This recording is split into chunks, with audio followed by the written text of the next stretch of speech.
Housing First is a recent innovation from the homeless sector. It uses housing as a starting point rather than an end point out of homelessness.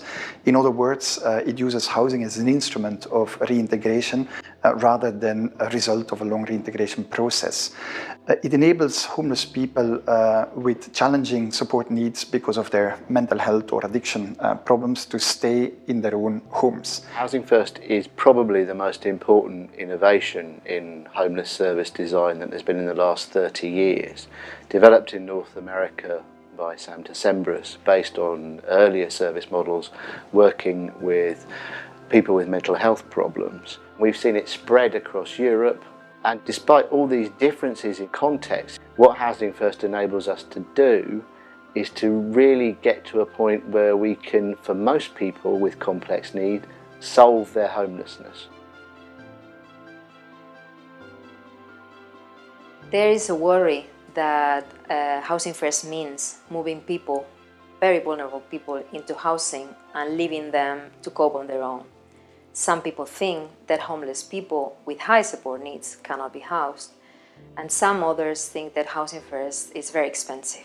And these are some of the misconceptions that are addressed in the guide.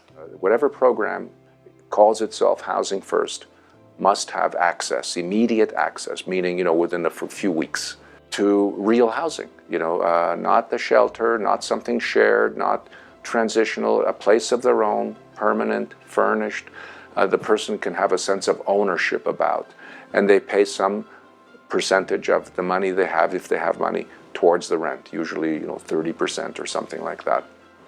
But it's real housing, usually integrated into the community, if that's what the person wants. If the person wants something else, then it's the housing that the person wants, not that the program prescribes.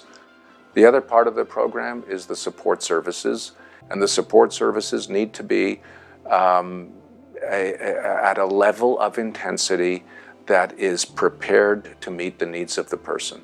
So if you're housing people with severe mental illness or health problems or addiction problems or all kinds of other problems, you should have on your team the ability either to provide those directly, like in an ACT team, or to broker for them in local community or clinics or other kind of community-based services. You're the broker of services. Housing First services successfully house approximately 8 out of every 10 homeless people with high support needs. Although the positive effects were not uniform, projects have reported stabilization and reduction in drugs and alcohol use, improvements in mental health, improvements in physical health, and social integration can happen in different areas. Housing First has also the potential to reduce costs for other services.